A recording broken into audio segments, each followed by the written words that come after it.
ധരണീഗർഭസംഭൂതം വിദ്യുൽകാന്തി സമപ്രഭം കുമാരം ശക്തിഹസ്തം ച മംഗളം പ്രണമാമ്യഹം.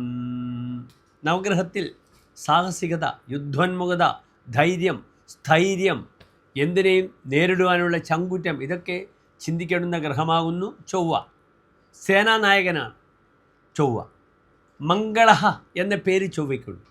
മംഗളം കരോതീതി മംഗള, നല്ല മംഗളങ്ങൾ ചെയ്യുന്ന ആൾ. ധൈര്യം, സ്ഥൈര്യം, ഇതൊക്കെയാണ് ചൊവ്വയുടെ കൈമുതൽ.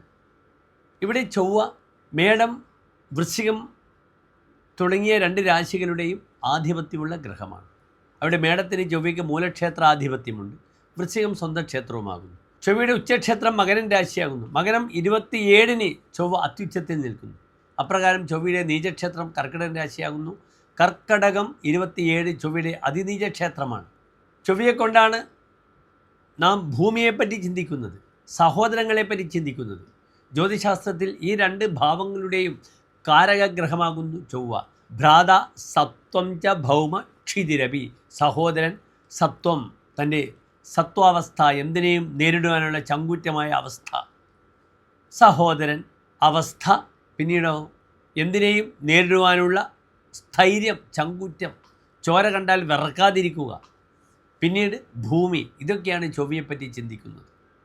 ഇവിടെ ചൊവ്വ തൻ്റെ സുഹൃത്തായ ആദിത്യൻ്റെ ക്ഷേത്രത്തിൽ നിന്നും, ചിങ്ങൻ രാശിയിൽ നിന്നും ശത്രുക്ഷേത്രമായ ബുധക്ഷേത്രത്തിലേക്ക് പോകുന്നുണ്ട്. എപ്പോഴാണ് പോകുന്നത്? 1200 കർക്കിടക മാസം 12-ാം തീയതി, അതായത് 2025 ജൂലൈ മാസം 28-ാം തീയതി ചൊവ്വ ചിങ്ങൻ രാശിയിൽ നിന്നും കന്നി രാശിയിലേക്ക് പ്രവേശിക്കുകയാണ്. അപ്പോൾ ഇവിടെ ആ ചൊവ്വയുടെ ഫലങ്ങൾ സസൂക്ഷ്മം നമുക്ക് വിലയിരുത്തേണ്ടതുണ്ട്. ചൊവ്വയുടെ ആശ്രയഫലം ഇപ്രകാരമാകുന്നു: ബൗദ്ധേ സഹസ്തനേവാൻ വിസുഹൃത് കൃതജ്ഞ ഗാന്ധർവ യുദ്ധകുശല കൃപണ അഭയ അർത്ഥി. ഗാന്ധർവ യുദ്ധകുശല, സംഗീതത്തിലും യുദ്ധത്തിലും താല്പര്യം കാണിക്കും. അതിനാൽ തൗര്യത്രികം, സംഗീതം, സംഗീതോപകരണങ്ങൾ, നൃത്തം, ഗീതം, ഈ മേഖലകളിലും യുദ്ധത്തിലും, യുദ്ധമെന്നാൽ കളരി, കരാട്ടെ മുതലായ, ബോക്സിംഗ് മുതലായ, റെസ്ലിംഗ് മുതലായ മേഖലകളിലും കുശലഹ, കൗശല്യം കാണിക്കും. ബുധക്ഷേത്രത്തിലെ ചൊവ്വയാകുമ്പോൾ ആ മേഖലയിൽ ഇവൻറ്റ് മാനേജ്മെൻറ്റും കാര്യങ്ങളൊക്കെ നടത്താം. ആ മേഖലയിൽ ഉപദേശിക്കുക, അല്ലെങ്കിൽ അതിനെ ഏത് രീതിയിൽ കർമ്മപഥത്തിലേക്ക് നയിക്കുക തുടങ്ങിയ യോഗങ്ങളൊക്കെ ബുധക്ഷേത്രത്തിലെ ചൊവ്വ ചെയ്യും. ഉപദേശി എന്നൊരു ഫലം ചൊവ്വയ്ക്ക് പറഞ്ഞിട്ടുണ്ട്. പലപ്പോഴും ചൊവ്വ ബലവാനായ ജാതകത്തിൽ നാം കാണാം, സ്കൂളുകളിൽ അല്ലെങ്കിൽ കോളേജുകളിൽ അവർ ഫിസിക്കൽ എഡ്യൂക്കേഷൻ ടീച്ചറാകുന്നത് കാണാം. അപ്രകാരം നന്നായി ഫിസിക്കൽ ട്രെയിനിങ് നടത്തുന്ന ജിംനാസ്റ്റിക് ഫിസിക്കൽ ട്രെയിനിങ് നടത്തുന്ന സ്ഥാപനങ്ങളൊക്കെ ചൊവ്വ നടത്തി വളരെ ശോഭിക്കും. സ്പോർട്സ് ഉപകരണങ്ങൾ, സ്പോർട്സ് മേഖലയിലും വളരെയധികം ശോഭിക്കും. ചൊവ്വയും ബുധനും കൂടി ഉള്ള കോമ്പിനേഷൻ, ദ്വിഗ്രഹയോഗം, അത് വളരെ നല്ലതായി കാണപ്പെടുന്നുണ്ട്. പ്രിയമുള്ള പ്രേക്ഷകരെ, നിങ്ങൾ ശ്രദ്ധിക്കുക, ചൊവ്വ എത്ര ദിനങ്ങളാണ് ഇവിടെ കന്നിരാശിയിൽ നിൽക്കുന്നതെന്ന് നിങ്ങൾ അറിയണം. 42 ദിനങ്ങളാണ് ചൊവ്വ കന്നിരാശിയിൽ നിൽക്കുന്നത്. സാധാരണ ചൊവ്വ ഒരു രാശിയിൽ നിന്നും മറ്റൊരു രാശിയിലേക്ക് പ്രവേശിക്കുമ്പോൾ 30 മുതൽ 60 ദിവസം വരെ ഉണ്ടാകാറുണ്ട്. ഇവിടെ 48 ദിനങ്ങളാണ്. 48 ദിനങ്ങൾ ഓരോ രാശിക്കാർക്കും ഉണ്ടാക്കുന്ന ശുഭാശുഭ ഫലങ്ങളാണ് നാം ഇനി ചർച്ച ചെയ്യുന്നത്. ഇവിടെയും നിങ്ങളുടെ മന്ത്രവിഷയം നിങ്ങൾ ശ്രദ്ധിക്കണം. ചൊവ്വ പുരുഷരാശിയിലാണെങ്കിൽ സുബ്രഹ്മണ്യനെയാണ് ഭജിക്കേണ്ടത്. ഓം ഭജത് ഭുവേ നമഃ നാം പലപ്പോഴും ചർച്ച ചെയ്തു. ഇവിടെ ചൊവ്വ നിൽക്കുന്നത് എവിടെയാണ്? സ്ത്രീ രാശിയിലാണ്, കന്നി മഹാലക്ഷ്മിയുടെ രാശിയിലാണ്. ഇവിടെ ചൊവ്വയെ ചിന്തിക്കേണ്ടത് യഥാർത്ഥത്തിൽ ചാമുണ്ട, ഭദ്രകാളി മുതലായ ദേവതകളെയാണ്. അതിനാൽ ഭദ്രകാളി ക്ഷേത്രത്തിൽ കടുംപായസം, രക്തപുഷ്പാഞ്ജലി വഴിപാട് ചെയ്യാം. ഇവിടെ ഭദ്രകാളിയുടെ മന്ത്രം എൻ്റെ പ്രിയപ്പെട്ട പ്രേക്ഷകർ പഠിക്കണം. ഓം കാളികാളി മഹാകാളി ഭദ്രകാളി നമോസ്തുതേ കുലം ജ കുല ധർമ്മം ജ മാം ജ പാലയ പാലയ. ഇതാണ് ഭദ്രകാളി മന്ത്രം. മൂലമന്ത്രം ഏതാണ്? അതും കൂടി എൻ്റെ പ്രേക്ഷകർ മനസ്സിലാക്കണം. ഓം ഐം ക്ലീം സൗം ഹ്രീം ഭദ്രകാള്യൈ നമഃ. ഓം ഐം ക്ലീം സൗം ഹ്രീം ഭദ്രകാള്യൈ നമഃ. ചിന്മുദ്രയിൽ ഈ മന്ത്രം നിങ്ങൾ ജപിക്കുക. 9 അല്ലെങ്കിൽ 18 തവണ കൗണ്ട് ചെയ്യുക. എല്ലാ ശത്രുക്കളും നശിക്കും. അതിന് പുറമെ രക്തപുഷ്പാഞ്ജലി, കടുംപായസം ഞാൻ സൂചിപ്പിച്ചു. അപ്രകാരം തന്നെ നാളികേരം കൊണ്ട് ചൊവ്വാഴ്ചകളിൽ ശത്രു മുട്ട് ഭദ്രകാളി ക്ഷേത്രത്തിൽ ചെയ്യുന്നത് വളരെ ഗുണമാണ്.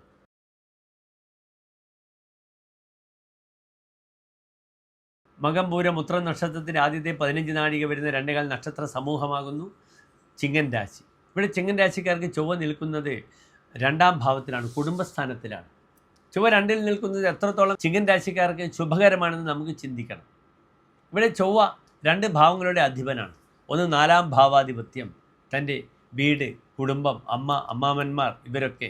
മറ്റൊന്ന് 9-ാം ഭാവമാണ്, തൻ്റെ പൂർവികമായ എല്ലാ വിഷയങ്ങളും, ഭാഗ്യം, ധർമ്മം, ദയ, പിതാവ്, ഗുരു മുതലായവരെ ചിന്തിക്കേണ്ട ഭാവമാകുന്നു. ഇവിടെ ചൊവ്വ 2-ാം ഭാവത്തിലാണ് നിൽക്കുന്നത്. 2-ാം ഭാവത്തിൽ ചൊവ്വ നിൽക്കുമ്പോൾ ഭൂരിദ്രവ്യോ നവഹൃദധനി വക്രരോഗി ദിതി എന്നാണ് ഫലം പറഞ്ഞിരിക്കുന്നത്. ഭൂരിദ്രവ്യ, ആ വ്യക്തി ധാരാളം കാശ് സമ്പാദിക്കും. നവഹൃദധനി, രാജാവ് തൻ്റെ ധനം കൊണ്ടുപോകും. അതിനാൽ ഉണ്ടാക്കിയ കാശ് സെയിൽ ടാക്സ് അല്ലെങ്കിൽ ഈ പറഞ്ഞ CBI മുതലായ അന്വേഷണ ഏജൻസികൾ നേരിട്ട് നമുക്ക് ബുദ്ധിമുട്ടുകൾ ഉണ്ടാകാം. ന്യായമായ പദത്തിൽ മാത്രം ആഗ്രഹിച്ച കാശ് അല്ലെങ്കിൽ അത് മുഴുവൻ സർക്കാർ കെട്ടിക്കൊണ്ടുപോകും. നമുക്കെതിരെ ചാർജ് വരും, അത് ശ്രദ്ധിക്കണം. അതിനാൽ ദാമ്പത്തിക ഇടപാടുകൾ വളരെ സുതാര്യമായി നിൽക്കുവാൻ ചിങ്ങൻ രാശിക്കാർ ശ്രമിക്കുക. മറ്റൊരു പ്രധാനപ്പെട്ട വിഷയം, 2-ൽ ചൊവ്വ വരുമ്പോൾ കഥനഹ എന്നാണ് ഫലം പറഞ്ഞിരിക്കുന്നത്. കുൽസിതം അന്നം അത്തി ഇതി കഥനഹ. കുൽസിതമായ ഭക്ഷണങ്ങൾ കഴിക്കുക, വയറിന് ആവശ്യമുള്ള ഭക്ഷണം മാത്രം കഴിക്കുക. അല്ലെങ്കിൽ പലപ്പോഴും 2-ൽ ചൊവ്വ അഷ്ടമത്തിൽ ശനിയാണ്. ചില ഫുഡ് പോയ്സൺ വളരെ പെട്ടെന്ന് വരും, അല്ലെങ്കിൽ പൈൽസിൻ്റെ ഉപദ്രവം വരാം. മലാശയത്തിലുണ്ടാകുന്ന ബുദ്ധിമുട്ടുകൾ ശ്രദ്ധിക്കണം. മലദ്വാരവുമായി ബന്ധപ്പെടുന്ന ബുദ്ധിമുട്ടുകൾ, ക്ലേശങ്ങളൊക്കെ വരും. 2-ൽ ചൊവ്വയും അഷ്ടമത്തിൽ പാപഗ്രഹമാണ്. അതിനാൽ ആവശ്യമുള്ള ഭക്ഷണം മാത്രം കഴിക്കുക, ഡൈജസ്റ്റ് ചെയ്യുന്ന ഭക്ഷണങ്ങൾ കഴിക്കുക, അസമയത്തുള്ള ഭക്ഷണമൊക്കെ ഒഴിവാക്കുക, ഫുഡ് പോയ്സൺ വരാതെ ഒക്കെ നോക്കണം. ചമത്കാരി ചിന്താമണിയിൽ ഇപ്രകാരം പറഞ്ഞിരിക്കുന്നു, 2-ൽ ചൊവ്വ നിൽക്കുമ്പോൾ ഭവേത്തസ്യക്കും വിദ്യമാനെ കുടുംബേ ധനയങ്കാരകോ യസ്യ ലബ്ധേ ധനേക്കും യഥാ ത്രായതേ മർക്കട കണ്ഠഹാനം പുനഃസന്മുഖം ഗോ വ്രജേത് വാദഭക്ത. 2-ൽ നിൽക്കുന്ന ചൊവ്വ വളരെയധികം ആർഗ്യുമെൻ്റ് ഉണ്ടാക്കും. തന്നോട് ആർഗ്യുമെൻ്റ് ചെയ്യാൻ വരുന്ന വ്യക്തി പിന്നെ ഒരിക്കലും തിരിച്ചു വരുന്നില്ല. അയാൾ തൻ്റെ മുന്നിൽ പരാജയപ്പെട്ടു പോകുന്നു. 2-ൽ ചൊവ്വ വരുന്ന വ്യക്തിയെ ശ്രദ്ധിക്കണം നിങ്ങൾ. അനാവശ്യമായി അവർ തർക്കിക്കുക, ഒരു കാര്യവും ഉണ്ടാവില്ല. തൽക്കാലം നിലനിൽപ്പിന് വേണ്ടി ഒരു വിഷയത്തിലുള്ള ഒരു ലോ പ്രൊഫൈലുള്ള സംസാരിച്ച് അവർ നശിപ്പിക്കും അന്തരീക്ഷത്തിന്. എത്രയോ ഭാര്യാഭർത്ത ബന്ധത്തിൽ നിങ്ങൾക്ക് കാണാം. 2-ൽ ചൊവ്വയുള്ള സ്ത്രീകൾ തൽക്കാലം ഭർത്താവിനുമായി വാക്തർക്കത്തിൽ രക്ഷപ്പെടാൻ വേണ്ടി പഴയ കഥകളൊക്കെ പറഞ്ഞുകൊണ്ട് ആ അന്തരീക്ഷത്തിനെ നശിപ്പിക്കും. അതിനാൽ 2-ൽ ചൊവ്വയുള്ള വ്യക്തികളോട് ഈ സമയത്ത് തർക്കിക്കാൻ പോകരുത്.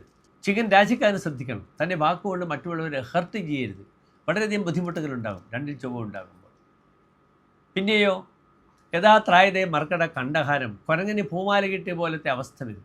എത്ര കാശ് കിട്ടിയാലും ആ കാശ് എന്താക്കും? നശിപ്പിച്ച് കളയും. അതിനാൽ ധനം സഞ്ചയം ചെയ്യുമ്പോഴും ശ്രദ്ധിക്കുക. ആ ധനം അനാവശ്യമായി ചെലവഴിക്കുന്ന ബുദ്ധിമുട്ടുകൾ ഉണ്ടാകും. എത്ര ധനം കിട്ടിയിട്ടും കാര്യമില്ല 2-ൽ ചൊവ്വയുള്ളപ്പോൾ.